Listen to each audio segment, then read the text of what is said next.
Hi, this is Brian Birdwell, and welcome to Reading Comprehension. Our goals for today's session are to learn more about the strategy for reading and diagramming the passages, and to look at two major question types that you'll be faced with on the reading comprehension portion of the test. Now, when we think about reading comprehension, typically students fall into two schools of thought.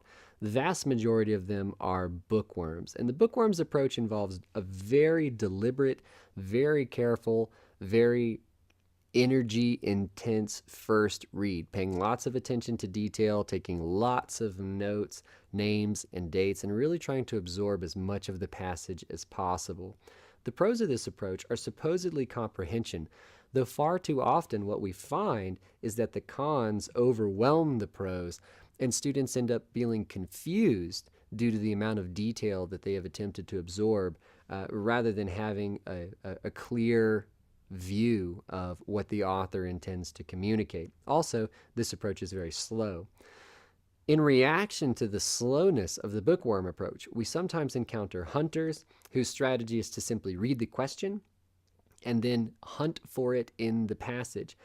The large difficulty with this strategy is that while it may have been successful on the SAT years ago, where all the questions for a passage are available ahead of time, here on the modern GRE, you can only see one question at a time. Therefore, a lot of the power of this approach is lost. And also, though it's supposedly fast, we find very often that this isn't the case because there's no context for the overall comprehension of the passage, and therefore sometimes small parts of the passage need to be reread over and over and over and over again, and the questions therefore can become quite slow when each individual answer choice must really be given lots of attention and hunted for or evaluated within the passage. Therefore, naturally, the process that we recommend is somewhere in the middle between these two. We want to do a balanced first read where we're looking at details, yes, to acknowledge them, but not to attempt to absorb them all.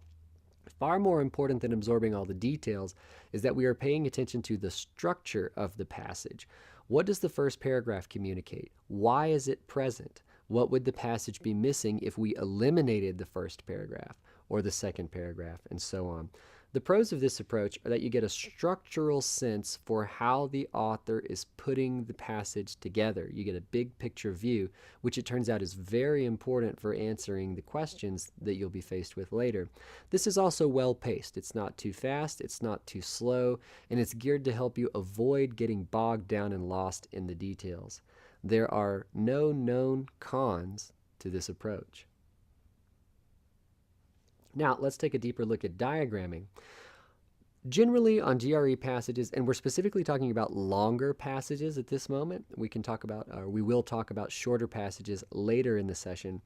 For longer passages, the GRE tends to follow a very formulaic structure. The vast majority of the time, the first paragraph is going to give you lots of information. In fact, all the information you need, oftentimes, to understand what kind of paragraphs will follow, what information will follow the first paragraph, what kinds of support we can expect. So typically there's a thesis sentence of some kind in the first paragraph. So we do want to really absorb that first paragraph well. We want to aim for 95% comprehension, which is to say we want to understand it. We want to know what kind of argument or narrative the author is laying out and where we expect them to go based on that. Once we get into the body of the passage itself, we can kind of ease up on the level of intensity with which we're focusing on the details or understanding each and individual sentence. Rather, when we get into the body of the passage, we want to aim for the headline. We just want to get one crisp, clean takeaway for each paragraph, sort of the main point or the thesis statement of each individual paragraph, and not get lost or distracted by the amount of trivial detail that the author may be presenting in the form of dates or information. This is especially applicable on intimidating science passages if you are less familiar with the sort of scientific language. But it's very important on all types of passages. And the same, of course, would be true of the last paragraph. Read for the headline, that crisp, clean takeaway, Don't get lost in the details. This should be your mantra every time you're approaching a reading comp passage. Don't get lost in the details. Don't get lost in the details. Don't succumb to what I call the black hole effect. And that black hole effect is when you read something, you don't quite understand it, and you get a little closer, and you read it again, and you still don't understand it. And then you get a little closer. And before you know it, your face is 2 inches away from the computer monitor, and you've read the thing 5 times, and you still don't understand what it's communicating. So what I want to encourage you to do is develop the habit of backing up when you don't understand things, rather than being pulled forward into the content, into the passage, into the world of the test writers. Back up when you feel that instinct, when you don't understand, and just try to get a big picture understanding. You can do a lot on the questions of the GRE with just a big picture structural understanding. Students tend to grossly overestimate the amount of detail they need to memorize or absorb when they read a passage. We're going to see how this works soon. Of course, time savers for taking notes involve abbreviating. You know, you don't need to spell all these notes out. There will be no midterm later. You just are going to have to answer a couple of questions that will follow this, and then you can forget it forever. Arrows for cause and effect can be useful. Variables to big fancy terms or names, you can just say X. If you don't want to say Pseudomonas fluorescens in Latin every time, you know, in your mind, or write that on your page, just write XYZ or some kind of abbreviation, whatever works for you. Now, the main idea is very important to capture. And this is very different from some of the reading that we're accustomed to doing in undergraduate or in other parts of our lives, where it's sort of like we have to write a book report or a paragraph about what the article was, quote unquote, about. So you're never going to be asked a question on the GRE that says, what was this passage about? It doesn't exist. So you have to get a crisper, cleaner, more precise idea of what the author is communicating than merely the subject matter of the passage. So when looking for the main idea, in other words, the main idea is like why the author could have gone to the beach with their friends on this particular day, but instead of going to the beach, the author stayed at home to write this article. Why did they do that? What is their motivation? What do they want to communicate? Oftentimes, we're going to find the main idea in the first paragraph.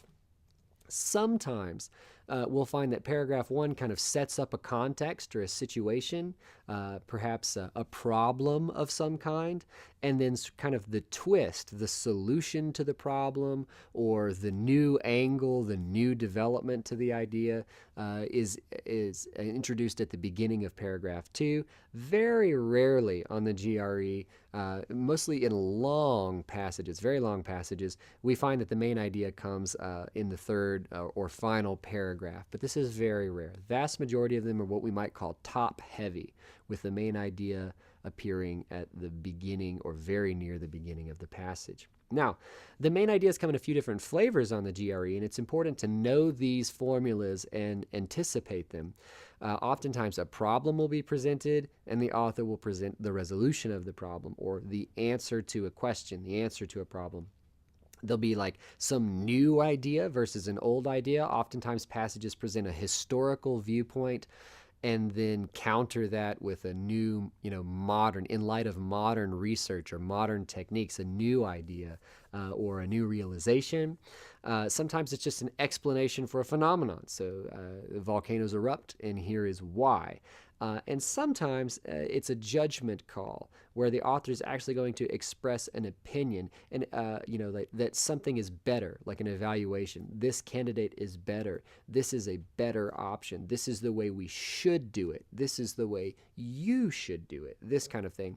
And it's very, very important to recognize when that occurs and to recognize when it does not occur.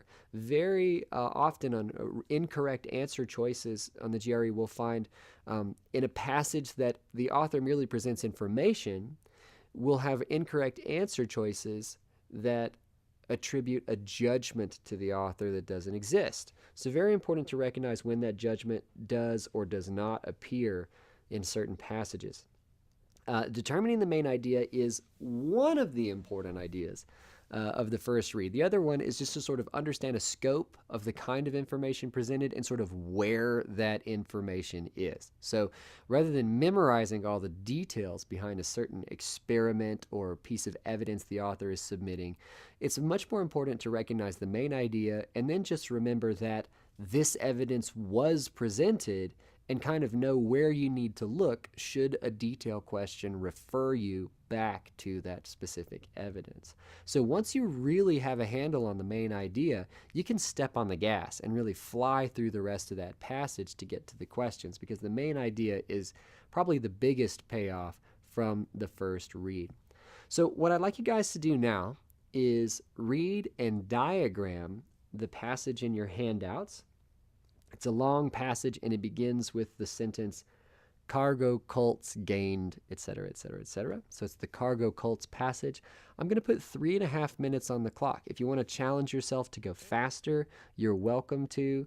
Otherwise, take the full 3.5 minutes to diagram, sketch some notes for each paragraph. Make sure you know what the main idea is, and then we'll talk about it in just a moment.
All right, hopefully you enjoyed this discussion of cargo cults. Pretty interesting idea, I think.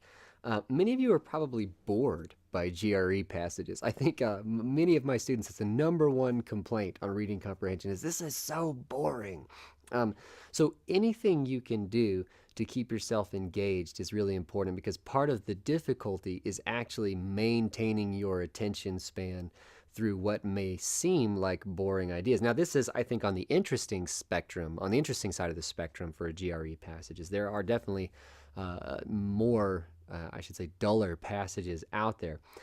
So, whatever you need to do, ask yourself questions along the way. Pretend like you're solving a mystery. Anticipate where the author's going to go. And I think that would have been very difficult in this particular passage to anticipate where the author was going with all of this information.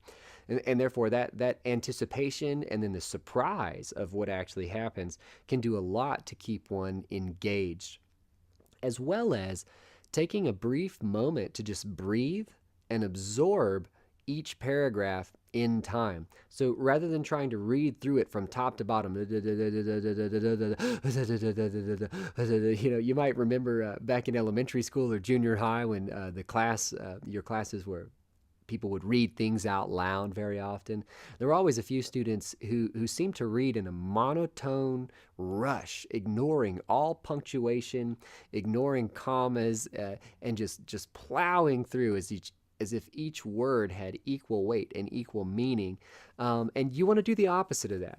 That is not a good strategy for comprehension. So what you want to do is pause at the end of a paragraph, absorb what you just read, take a moment to try to state it succinctly, state the main idea, write the headline down, tidy up your notes, and then move forward to the next paragraph kind of with a question in mind. Where is this going? What's going to happen? Maybe you even predict where it's going to go, and then you discover either, yes, the passage went exactly where you thought it would go, you're a genius, you're right on track, or, wow, this is surprising.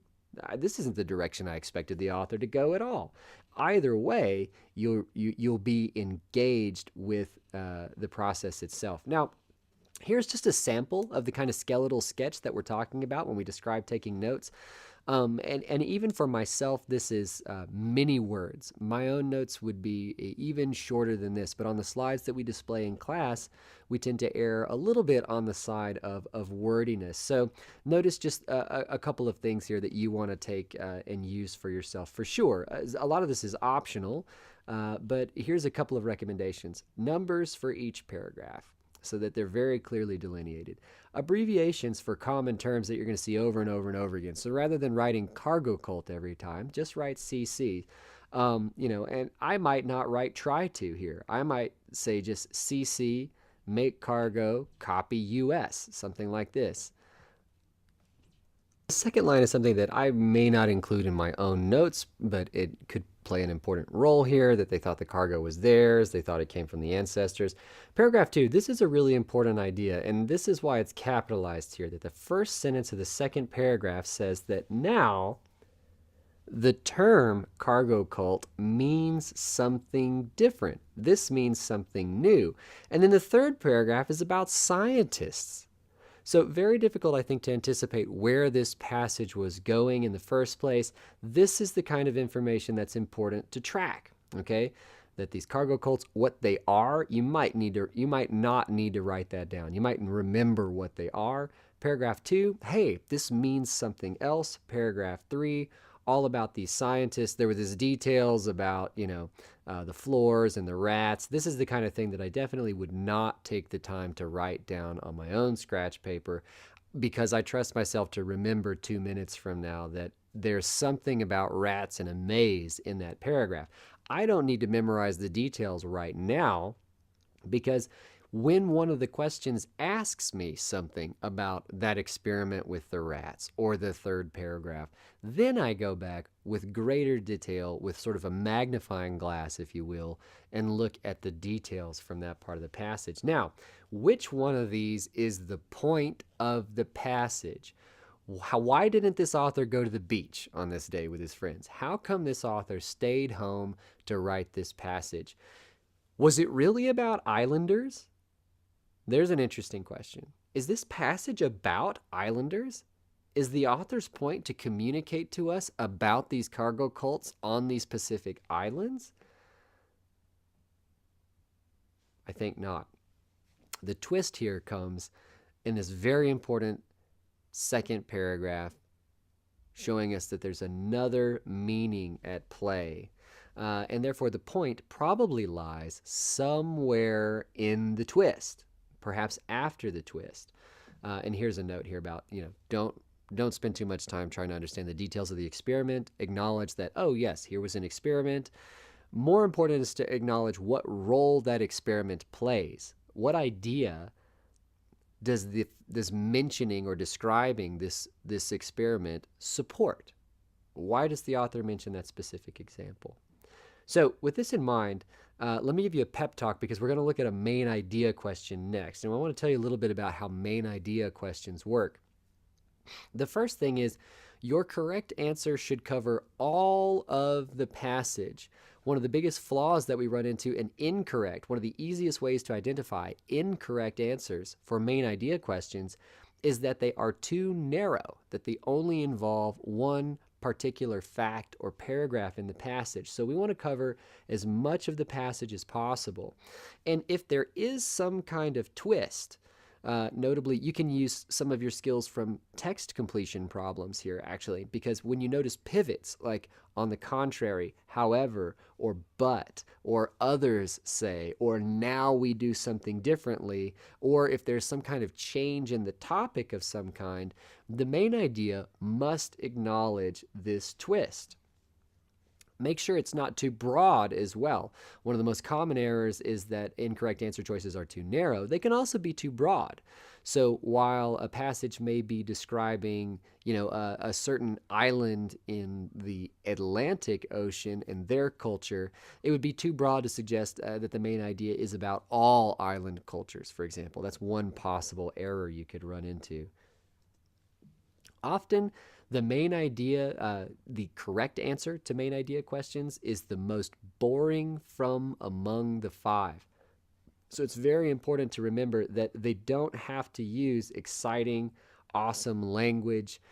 They don't often even have to use the buzzwords from the passage that we would expect them to. So don't overlook answer choices that seem very plain or very dull, because actually these are oftentimes the correct answer.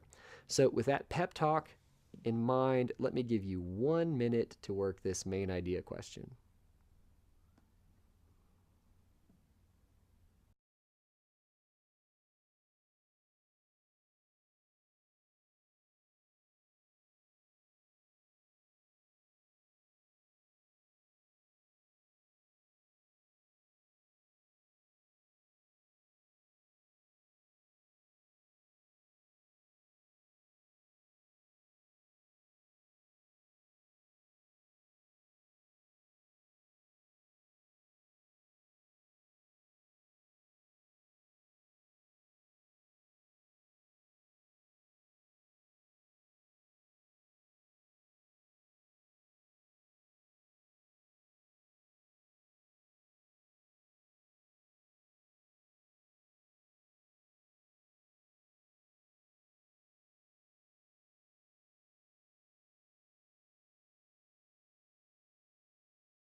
All right, let's take a look here. And remember that the kind of analysis that we're about to go through is the exact same kind of analysis that you want to repeat at home.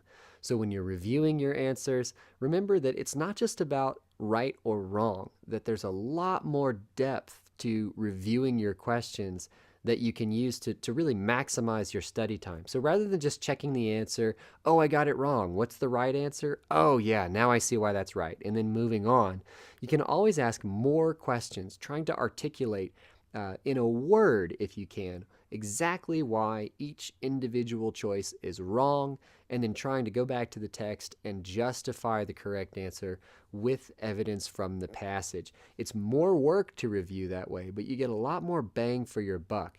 And you can, there's this certain aspect of quality to the problems we do as homework rather than quantity. So you don't have to do 1,000 GRE problems to get better at the GRE. In fact, you could get worse at the GRE if you do 1,000 problems and you use bad process or bad habits. But every time you practice a good process, a good habit, and every time you review a problem and you're really able to articulate why answers are wrong, then you're serving your ultimate goal of improving your score, and you're doing that very well. You don't have to do that 1,000 times in order for it to be effective. So primary purpose, main idea, these are synonymous here. So this is a main idea question, just so you know when you don't have the headline that says main idea question up at the top. Now, let's look at the answer choices. With answer choice A, offer a suggestion for improving the results of scientific experiments. You might think, well, he does say something about, improving science. He definitely is talking about how some scientific experiments are bad. However, most notably, this answer choice leaves out any discussion of the cults whatsoever. And while the passage certainly took a turn somewhere in the middle, it still seems like it needs to acknowledge the existence of these cults in some form or fashion to be the main idea. There's another reason that A is incorrect that I want you guys to watch out for here, and this is the offering a suggestion. This is called a prescription, where the author is saying we should do this. And this is what I was talking about earlier, telling you to watch out for this, that this author never says what we should do. Rather, this author just supplies us with information. Here's what a cargo cult is. Here's what the phrase now means. Here's how one scientist has used that phrase. So notice that we run into the same idea with answer choice D. Argue that it is important. Well, our author never really makes an argument at all. It's just a supply of information. And so again, this idea of scientists taking into account other scientists in their fields is a little far-fetched, a little far off the mark for our main idea. Again, yes, it's something about science, but what about these cults? And there's no argument. With answer choice E, again, notice another prescription. Could be remedied. Our author is not interested in fixing the situation for us. Rather, our author is just describing the situation. So we could definitely eliminate answer choice E on the same basis as A and D, and we'd be down to B or C. And then, of course, C, explain that they mistakenly confuse preceding events with causal events, says nothing about science. It's only about the cults. Therefore, through a process of elimination, we can arrive at B as our correct answer, perhaps the most boring, and to many folks at first glance, the most unlikely answer there is. Suggests that two disparate groups of people, which two groups? The cults and the scientists both share the same logical mistakes. These scientists are cargo cults. They are practicing cargo cult science. Also, note about answer choice C is that it's definitely true. They have confused the preceding events with causal events. They are out there, building airports, expecting planes to land. This is backwards. So this is actually true, answer choice C, but it's not the main idea. And this is a very tempting kind of answer when we're ignoring one like B because it seems too plain or too boring. Answer choice C can be very, very tempting. So you want to watch out for answer choices that are technically true, as in they did happen in the passage, but just don't answer the question. And here, it's the main idea, and that's clearly not the main idea. E, kind of funny here. That's not in the passage, the author's prescription that they could fix this. Also, it's kind of insulting. You could fix this with the scientific method, even though the scientific method has the same flaws, apparently, at least at times, as do the cargo cults. Now, next we want to look at a second category of question we call a detail question. So just kind of a quick pep talk on how to work these. You want to go back and read for context, okay? So about 5 lines before and generally 5 lines after as well, just to give yourself the maximum sort of contextual clues for answering the detail question. Do not add stuff to this. And that's really hard to do. It's very easy to start thinking on our own and bringing in our own assumptions and ideas. Just remember that this test is not about imaginative thinking. None of the questions are designed to test how creatively you can solve problems. In fact, this is really just a test of, can you read literally? Can you read what's written down on the page in front of you? And this is one of the frustrating parts of GRE study early on, I think, but ultimately one of the advantages of being a test taker in this situation is that the answer is right in front of you. And there's really very little trickery involved. It's just a very, very literal. So be literal and don't make imaginations. Vet your answer by making small pieces and checking each piece for accuracy. So oftentimes what happens is the choices will be very, very wordy or very complex sentences. And so rather than trying to, it's like biting off more than you can chew. Rather than trying to evaluate the entire answer choice all at once and all its complexities, just chop it up into little pieces and evaluate each little piece along the way. Because if even one piece is wrong, and oftentimes it's only one word that's incorrect, then the whole choice is wrong. When we say watch out for extreme language, what we're talking about is extremes like all or none or always or never. Far more often than GRE, we're going to run into situations where sometimes this is the case or this may be true. So extreme language is not always wrong. It's just make sure that the extreme language is supported by the passage. So if you're going to choose an answer choice that has extreme language in it, that's okay if that extreme language is in the passage as well. Want to remember that correct answers will typically just restate the passage using different words. So usually there's just kind of a one-for-one translation where the passage says narrative and the answer choice says story. So just simple substitution of synonyms. And as we just mentioned, watch out for choices that are technically true, but simply don't answer the question that we're looking at. So here is this detail question number 2, and I'll give you 1 minute to approach.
This is a great question for seeing the crossover between the skills that you're practicing on text completion and the vocabulary work that you're doing and reading comprehension skills. Because I think a big part of getting this question correct hinges on knowing the actual definition of the word incredible. In answer choice A, incredible doesn't mean amazing.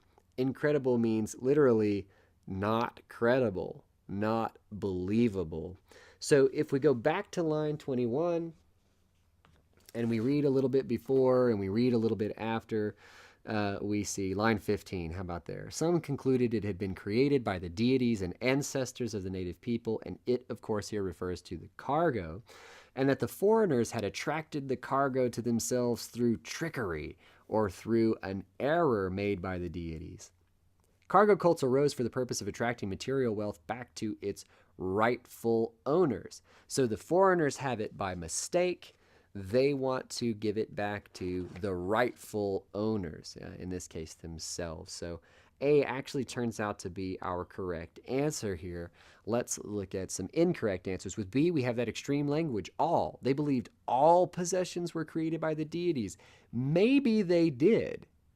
it wouldn't be so far-fetched for these cults to do that. However, we have no such evidence presented in the passage. All we know is that they thought this cargo had been created by deities, and that's a very fine distinction to make. It won't take very long at all for you to get in the habit of identifying these extreme words, though. And again, they're not always wrong. They should just throw up red flags where you can evaluate, wait, is this really supported by the passage? C goes too far, owed a debt by their ancestors. That's not in there. They don't believe that their ancestors owe them. With answer choice D, this is absolutely true. They definitely do know that the Allied forces had given them the cargo, but this doesn't answer the question as to why the people, the Tana, concluded that they were the rightful owners. And the same is true of answer choice E. It's definitely true that they had never seen radios in airplanes before, but that's not why they are the rightful owners. It never says they're the rightful owners because they had never seen this stuff. The reason they are the rightful owners is because the foreigners had gotten it through trickery or the deities had made a mistake accidentally. So here kind of hinges on the vocabulary word incredible, supported by the passage. Here's the kind of paraphrase that we were talking about and sort of substituting synonyms. In the passage, it says they found the soldiers' explanations of the cargo's provenance unconvincing. If we back up even more from where we were, line 7 there. And the correct answer just simply substitutes. Found their stories of the actual origins incredible. Okay, so again, the words that answer the questions are written down. They are right there in front of you.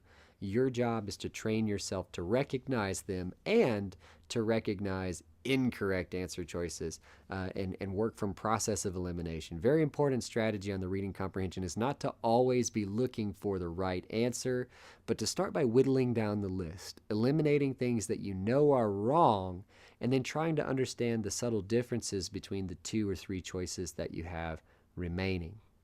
Okay, let's bring it all together. So we've looked at a big picture main idea question. We've looked at a sort of small picture, narrow scope, detail question. Now let's kind of synthesize. This is a question that's perhaps a little bit of both. I'll give you a minute for it.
All right, perhaps a tougher flavor of question here.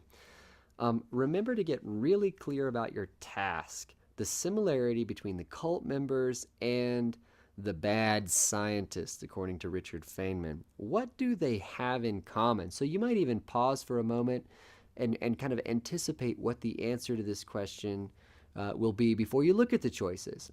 So what do these two groups have in common? And there's something about their logic, isn't it? There's something about their approach that the cargo cults are out there building airports, hoping that the planes will land, and these scientists are continuing on in the face of other results that contradict what they're doing or take away the scientific aspect from what they're doing. If they're still using the mazes that have the floorboards in them, then they haven't solved the problem that one scientist pointed out. in maze experiments. So you might just kind of anticipate it. Don't get married to an idea about what the choice should say before you go to the choices, but it's always a good idea to anticipate kind of the ballpark qualities that you think the correct answer should possess. Answer choice A, I think, is a pretty common incorrect answer here. It's a pretty tempting answer. They both use inappropriate equipment in trying to cause a phenomenon. So these guys are out there using coconut shells for radios, and the other scientists are using bad mazes. But this is very, very literal. The rats in the maze scientists were just one example of the scientists given who were practicing this kind of cargo cult science. For all we know, there are others as well. And we're talking here about the most appropriate connection between these two groups. Is it really about the equipment that they're using, or is it more about the way they're thinking? With answer choice B, refuse to accept the principles of the scientific method is a little too emotional. It's a little too heated and not supported by the passage. It's too extreme, we might say. With answer choice C, they both adhere to processes that lack scientific rigor. Now, the cargo cults and science were never really discussed together, as in the kind of science that the cargo cults were practicing or something. But it is true that it lacks scientific rigor because it's illogical. So we have to leave C for the moment. With answer choice D, no logical basis for their actions. That's kind of funny. Every once in a while, the GRE kind of cracks me up. But this is not true. We don't know that the scientists have no logical basis for their actions, and we don't know that the cargo cults have no logical basis. In fact, they're following their own logic. They do have a logic. Oh, these guys use radios. Therefore, the planes are landing. So we'll build some radios and then some planes will land. So there is a logic there. It's not that there's a complete lack of logic. It's that it's sort of bad logic.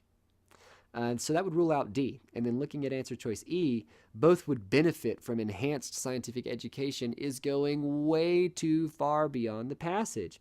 The author never says anything about educating these people. He never says anything about sending the scientists back to school. E is out of scope for that reason. It's again sort of prescriptive. This guy's not recommending a solution to the problem. He's merely explaining it. So we might look at the answer choices again in this kind of way. I've highlighted in red here the most important parts of them that make them wrong. And this is the kind of exercise that you can do. A is too narrow. It's not really the point. B, refuse to accept. No. There's no refusal of acceptance that we know of. C is right on. That's going to be our correct answer here. D, no logical basis. And E, would benefit, you might highlight there. Nowhere does our author suggest what would benefit either group.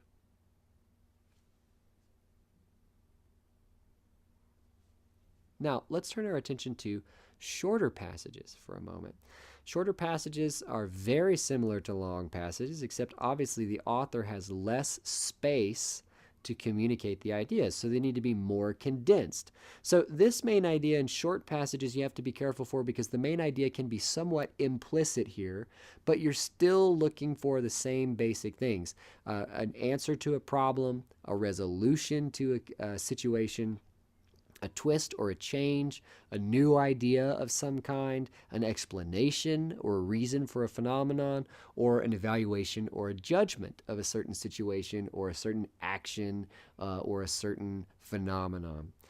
Questions about purpose or structure are a lot more common, and this makes sense. There aren't as many details in a short passage. So therefore, it makes logical sense that there would be fewer questions about details, more about the structure, more about why the author didn't go to the beach that day and why they stayed at home to write this passage. So as you read, note what is the role of each sentence. You don't necessarily need to count the sentences as you go along, but you do want to understand what role each sentence is playing, just like in long passages where you want to understand what role each paragraph is playing. In short passages, you really want to understand the individual roles that sentences are playing. This is evidence. This supports the previous sentence. This sentence is the main conclusion. This sentence is perhaps counter evidence or counter argument, another point of view. This sentence is the main idea, etc., etc.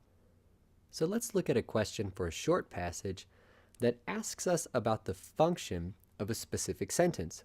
When we see a question like this one, which sentence describes the aspect of bloodletting, later shown to conflict with certain scientific discoveries, we can quickly jot down 1, 2, 3, 4, or 5 on our page to stand for or represent each of the individual sentences in the paragraph, and then we can go through them, circle the one that we know performs the function, and then proceed to the answer choices to answer the question. So here, I've gone ahead and highlighted each individual sentence on the screen.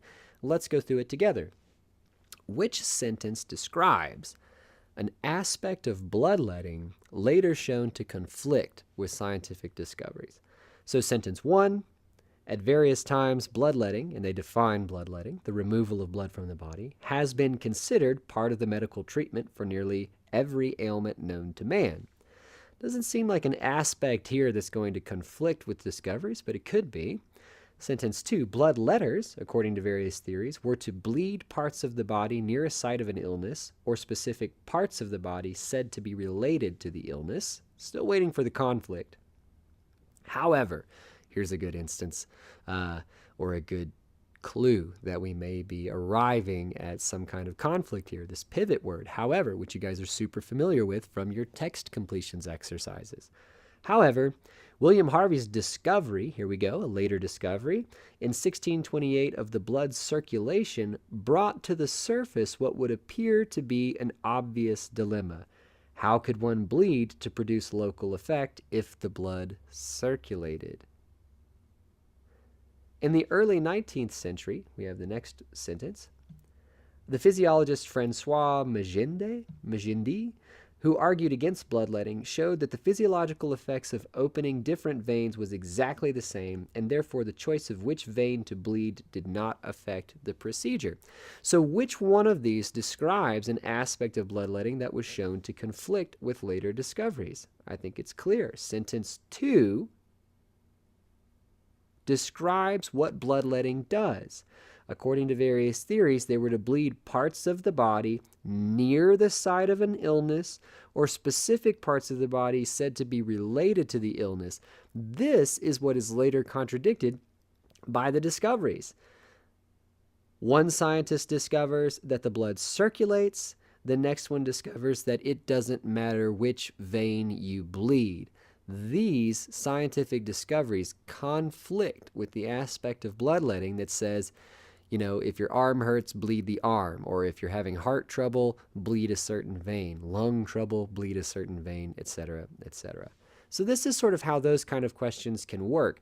Another way that these similar kinds of questions are presented is in the following question.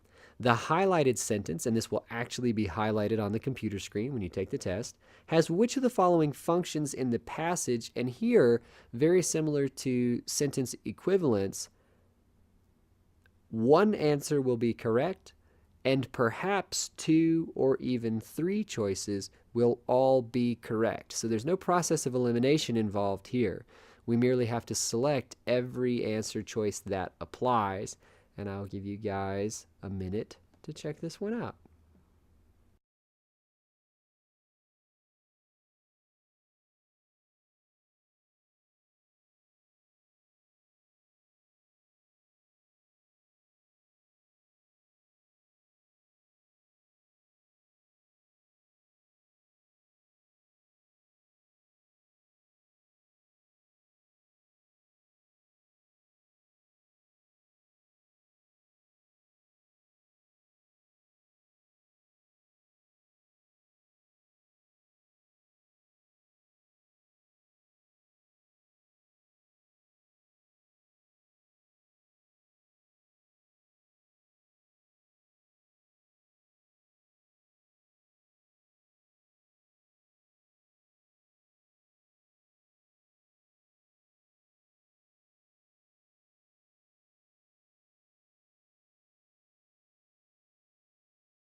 A tough question in some ways.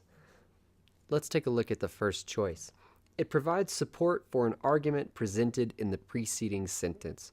Well, in the preceding sentence, we know that we're discussing bloodletting, and we know that these two theories, William Harvey and Francois Magendie, both sort of contradict or counter the theories of bloodletting. So no matter what happens with the remaining two choices, we know that we can safely eliminate the first one. Now, with choice 2, it introduces a contradiction that is addressed in the subsequent sentence. Let's take a look at this. Is there really a contradiction presented here? Well, Harvey's discovery of the blood circulation brought to the surface what would appear to be an obvious dilemma. Now, a dilemma is sometimes like a contradiction. Let's see exactly what is this dilemma again. How could one bleed to produce local effect if the blood circulated? So we do have a contradiction here. We have this contradiction where bloodletting says that you can bleed a certain part of the body to produce a desired effect, and yet this guy's saying, well, blood circulates throughout the body. So why would it matter? How could you have a local effect? This, in fact, is a contradiction, and it is addressed in the next sentence, because in the next sentence, another scientist does an experiment that proves that the physiological effect of opening different veins has the same physiological effect. So choice 2 is good to go. How about choice 3? With choice 3, it raises a question that casts doubt on some theories. Definitely. There's clearly a question asked. There's even a question mark there. How could one bleed to produce a local effect if the blood circulated? And this definitely casts doubt on some theories. Which theories? The theory of bloodletting. And that's all for today's reading comprehension lesson. In this week's homework, please practice diagramming. Practice developing the habit of looking at the big picture, at the structure of the passages, rather than getting lost in the details. Practice your process of elimination. Oftentimes, getting tangled up in the answer choices is the most difficult part of reading comprehension. So practice your process of elimination, working on the question types we discussed today. Next week, we're going to talk about inferences. And just so you know, in the handout booklet, there are 2 inference questions for the cargo cults passage that I encourage you to go ahead and attempt for homework before next week's inference lesson. Thanks, and I'll see you next time.